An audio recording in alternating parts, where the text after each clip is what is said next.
Hey everyone, and welcome back to another video. It has been a hot minute since the last one, and today we're going to be covering... Look at this. Oh my god, Scott, that's the speedrun. That's the speedrun strat. Bouncy Butt Castle, a game that I've been secretly working on. Well, not so secretly, you've seen it all over the posts and the shorts, but it's a game I made about my friend Paul. He wasn't in one of the days in college, so I decided to model him with a big ass. And then came the idea of bouncy castles, because who doesn't love bouncy castles? So the concept was simple. You would bounce around on the bouncy castles, and you'd be able to slam into players like they were Goombas, and now you're all fighting against each other. That was the concept, that was the idea, that was what I was going to create. So I brought in Paul's model, added in some movement, so he could bounce around, he could slam, and later on I added an air launch. As you can see in the background, the movement was quite basic. It was just bounce down, bounce up, bounce down, and well, from there it evolved.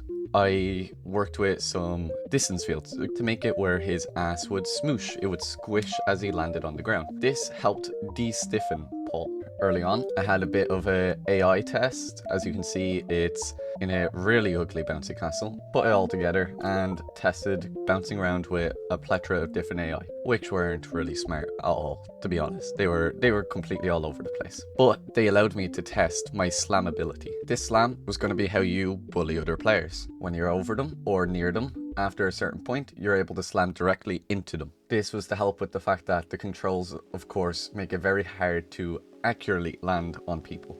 Multiplayer. Cue the disaster, which was trying to get multiplayer to work nicely. To begin with, I just copied from an old school game that some of you might remember, codename Random Roll. All of the multiplayer component. I copied that, chucked it into this game, and begun from there. Initially, players couldn't move. They were just floating in midair. No idea why. Fixed it. Then tested it. On my end, it worked grand. You could have the 2, 3, 4 players all in, no issues, until you added some delay, latency. What would end up happening the more you played was the more out of sync your player would become with the game. This led to jittery movement and an overall unfun experience. But having multiplayer in made it pretty cool because you could all fight each other, slam down on each other, and kill each other. This demo map was quite simple. It was just a bunch of spheres with some obstacles around it, which were also spheres. I tried a few different art styles, such as the cell shader and also my outline shader, which both of them were the ones I used from Blindside.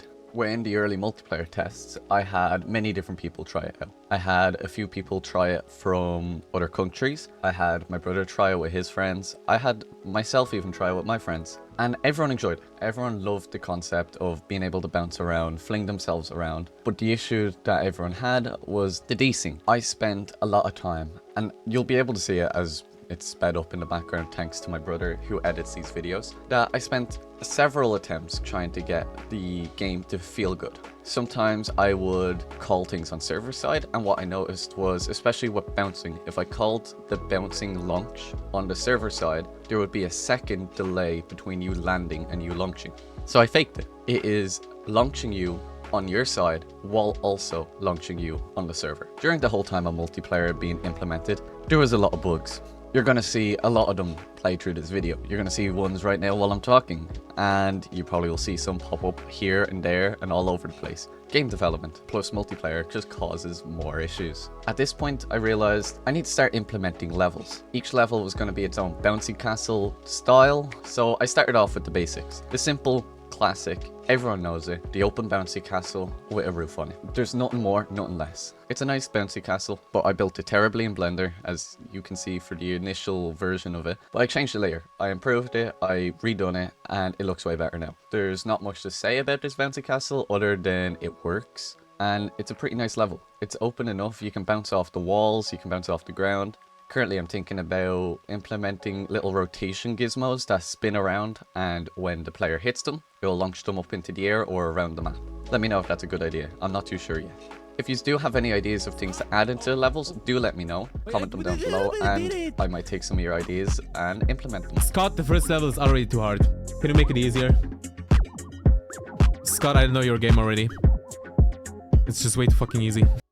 So what I implemented was the air launch ability. This was initially able to be spammed. You were able to fly around the map because you could spam it whenever you wanted. What I did then was I changed the air launch to be used when you do tricks. So when you do a back flip, a front flip, left or right, that will call a trick. And when you do that trick, it fills up your air launch meter, which is this lovely piece of art that I created, which was a giant butt with wings. Don't question it, just go with it. You can launch at any point when you have any sort of amount of air launch available. When it's slightly charged versus fully charged, it changes how far you launch. Granted, I do not recommend launching when, you only have one charge because it's terrible. But when you have 3, go ahead. Coming off of that, I worked on the second bouncy castle. The second bouncy castle is a jungle team bouncy castle called King of the Slide. It has a slide in the middle, of course, which me and Erasable were working on, who is someone you might know from some of my other projects.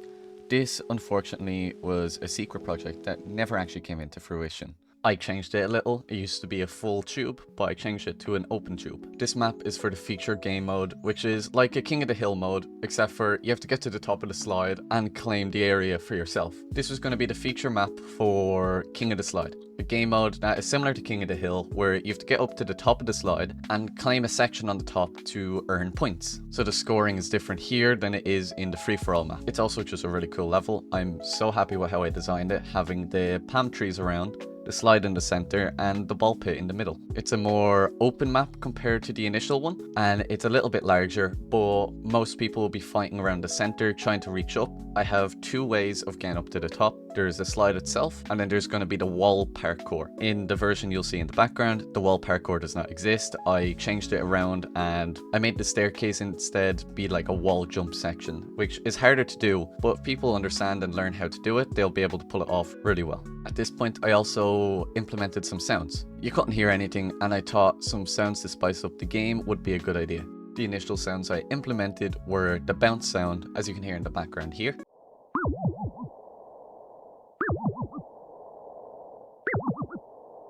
Oh, did I mention that to you? I'm going to be releasing this game on Steam.